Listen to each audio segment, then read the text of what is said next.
Hello everyone, this is the Dyson Pure Hot and Cool. This is an air purifier slash heater slash fan from Dyson. This is the HP01, so this is their first model air purifier heater. And today, they still sell this machine, but it would be their base model. Even though it's their base model now, this is a great product. It still has a ton of really cool features. It can do a whole lot, and you can use it year-round, which I think is great. And I've had this machine now for a year. I got it I got it last fall. I liked mine so much that I actually got the same product as a gift for my parents for Christmas, and they were really happy with theirs. They said that at one point they were having heating issues, and this thing got them by, and they were really impressed with it. So they've been happy with theirs as well. And around fall and the holidays, Dyson will offer these up, usually on special, along with like their cordless machines. They run a lot of good Black Friday specials, and worth keeping an eye out for. Currently, their top of the line new version of this is called the Cryptomic, and it retails for $750. I got this machine for under $200, and I got my second one for under $200. And I've been so happy with it, it led me to get that Dyson Pure Cool Me, that desktop air purifier that's been great. So yeah, I'm really happy with the machine, so I thought I would show you, some of its features, how it works, but I think it's a really nice gadget. Whether you're using this machine as a regular fan or as a heater, first and foremost, it's a very good air purifier. All the air that is projected out of the fan is first forced through this large HEPA filter in here. There's a large sealed HEPA filter inside this grill here, and it goes all the way around, so it pulls in air from all around it. And then only clean HEPA filtered air is projected through this large hoop here. I've owned air purifiers now for about a decade, and these HEPA filter air purifiers made by Dyson are my favorite. They work great. The only downfall of these is that the filters are not washable. You have to replace them, and typically you have to replace them annually. So we'll take a look at mine and see what kind of shape it's in. I've had mine for a year now, and I do have a spare here, so we'll replace it and see how that is.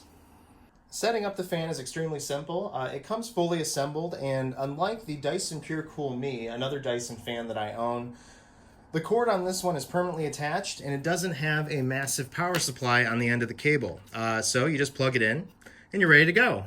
The remote, you don't have to sync it or anything like that. There's a little tab you had to pull to so the battery would make contact, and then that was good to go as well. So it was very, very easy to get started. One kind of surprising thing on this air purifier heater, it's quite heavy. I think it's to help prevent it from tipping over. I almost think that there's a weight in the bottom to give it a nice low center of gravity. And you could easily lift it up by this to carry it from room to room. And it's not too hot or anything. I've actually been running it a little bit. But it is about 15 pounds, which, Dyson's all about lean engineering and making things extremely lightweight and using as few materials as possible. So it's kind of surprising that this thing has quite a bit of heft to it. But I really think that that's so that it's less likely to tip over. A couple small but welcome features on this fan. The remote magnetically stores on the top, so it makes it a little bit harder to lose, and this is good when you're not using it. The remote's always there ready to go. Another thing I like is that the fan can be tilted upward or downward. Not too much, but enough that it can help make a difference. And I think the newer ones don't do this anymore. But let's say you have it on the floor and you want it to be pointed upward towards you or guest. You can just tilt it up like that.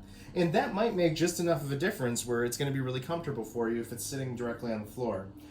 Another thing is if you have this on a, maybe a dresser or a higher up table, you can just push and tilt it downward, and it'll point downward. Although that doesn't look like that's going to make that much of a difference. Depending on how you have it, that might be just enough to get you that comfortable breeze that you want. Now I'll show you some of the features on this fan. So there's a lot that this can do. Like I said, it's got a lot of functions here on the remote.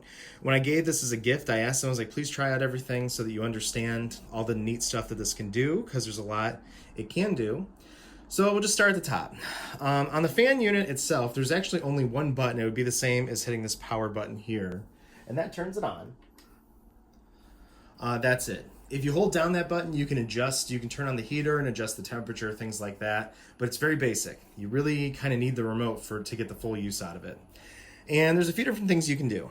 You can change it from a cooling fan to a heater. So let's do that. I'll turn on the heater now.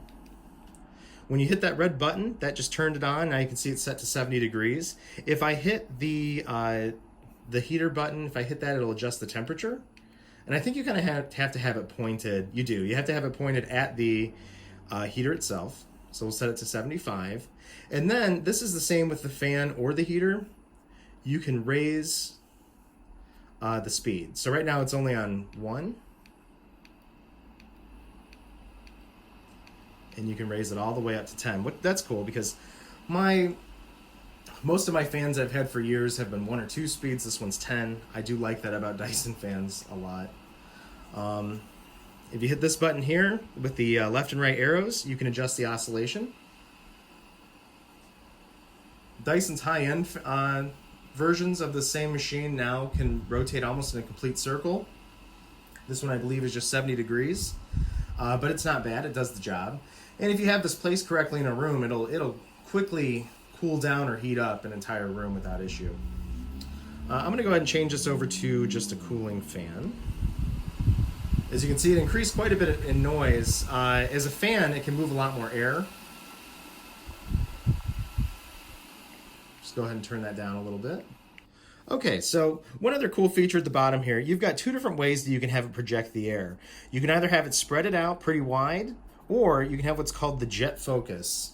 And what you do, if you hit either of these, I have it on jet focus most of the time, but if you hit this at the bottom, I'll try to get it in the shot, it will, see how it shows it at the bottom there, how it's opening up?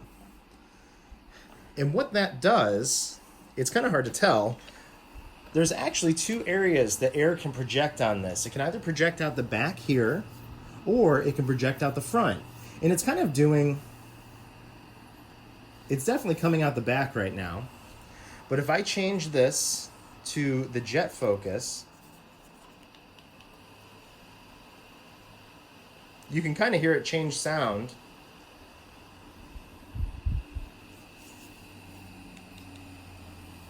Just turned it up. And now it's projecting it into one focused jet of air. And that'll shoot it across a room and cool down or heat up a room a lot faster. But if you want just kind of like a comfortable, gentle, cooling or heating, it can do that as well. So with this handy remote, there's a whole lot that this fan can do. It's got a lot of features. And then if you want to, if you're going somewhere, or if you don't want it to be on all night, you can set a timer. And I will set this for 7 hours. Let's say I'm getting 7 hours of sleep. And there you go. It'll turn off on its own in 7 hours. So another cool feature, and I think this is pretty common on space heaters like this, but I've got it set to 72 degrees right now. And what it'll do is if it finds the room is up to that temperature, the fan or the heater will kind of hibernate for a bit. It'll just turn down into a very quiet state. It won't put out much heat at all. And it'll wait until the temperature in the room comes down. And what it'll do, it'll come on as needed and keep the room at that even temperature, which is a really nice feature. So, that way you're not burning up a room if you don't need to. So I really like that. All right, so now I'm going to show you the different airflow modes, because this fan, you can either do what's called the focus jet, or I believe they call this like the diffused mode. I don't know what the name of it is, but I'm sure they have a name for it. But it spreads out the airflow. And right now I have it set to that. And this is at its highest speed in fan mode, so in diffused mode, this is the most air it's going to move. But what it's doing is it's spreading out that airflow left and right. And it's okay. It's not a ton. Same with this, but I can, as you can see, I'm kind of like, it spreads it out about, 45 degrees, I guess. Now, what I'll do is I'm going to turn on the jet focus mode. And I'm not sure if you could hear that, but it just changed over. Now let's see if that makes a difference. Yeah, so now it's just projecting all that air out into one stream ahead of it. This is really effective at quickly heating up or cooling down a room depending on how you want to use this machine. And I prefer to keep it on this setting. And what I'll usually do is have it on this setting with the oscillation.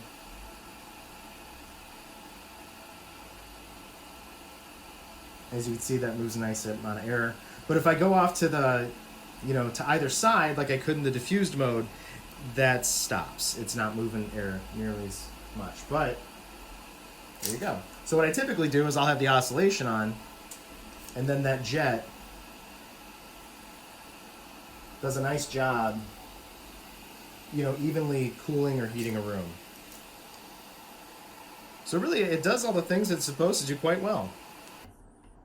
All right, now that you know how the fan works and how well it works, I'll show you some of the maintenance on it.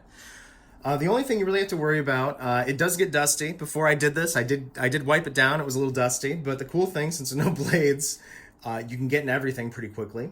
And since this is a sealed HEPA filter, it doesn't get all dusty on the inside like the early Dyson fans used to. But you do have to replace the filter, and you're probably going to want to check that a couple times a year. The filter itself is very easy to remove. There's two buttons here, and on this model, this whole grill will lift up and over the fan. So you just push in, like so, and there you go. So move this aside. You can see the grill in here where it pulls in all the air, and it's all the way around the air purifier. So it pulls in through this HEPA filter that goes all the way around the filter, or that goes all the way around the fan, excuse me.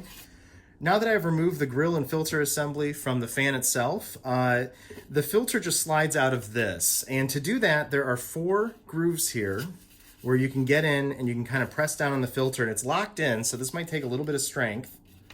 See if I can do this easily and on camera. There we go. Once you do that, the filter slides out. Now there you go. This is after a year of use. This is pretty dirty. What's really unfortunate on these is that they're not washable, and so you do just have to replace these. These filters also do have a layer of carbon on the inside, so that helps with absorbing odors. So if you've got pets, or if you're using this near your kitchen or something like that, it'll help eliminate those odors, which is great. So it's a very effective filter. They call it a HEPA glass filter, but it is unfortunately not washable. There is a little plastic screen on this that you could remove and try to vacuum this off, but Dyson certainly doesn't recommend it. They want you to buy a brand new one. So what I did, when I first got this, I got this filter. This is a generic one. It's very similar. I can tell it's just a little bit inferior, but this filter was about a third of the cost of a genuine new one of these. I think these are around $70, and this filter was about $25. So I'm gonna give it a shot. To replace the filter, there's a little bit of dust on the table already from that other one. I'm assuming this just slides into here. Looks like it does. Until it locks in place, I'm gonna push down a little bit. There we go. Until it clicks like that. Once you have your filter in place, you just fit it back onto the top, and it just slides down like so.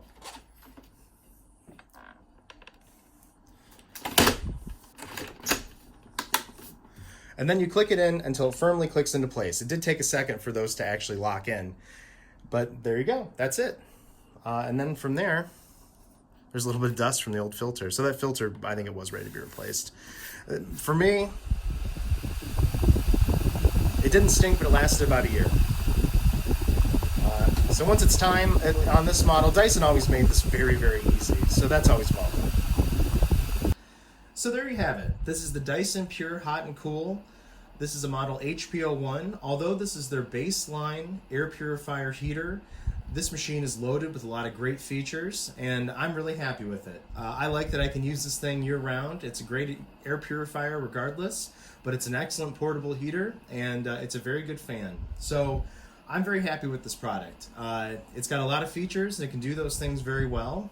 And although these Dyson air purifier heaters are quite expensive, around this time of year they'll often run specials, so keep an eye out for Black Friday specials. And a year later, I will admit I don't regret the investment one bit. I've been very happy with it. If you have any questions, feel free to ask, and as always, thank you for watching and have a great day.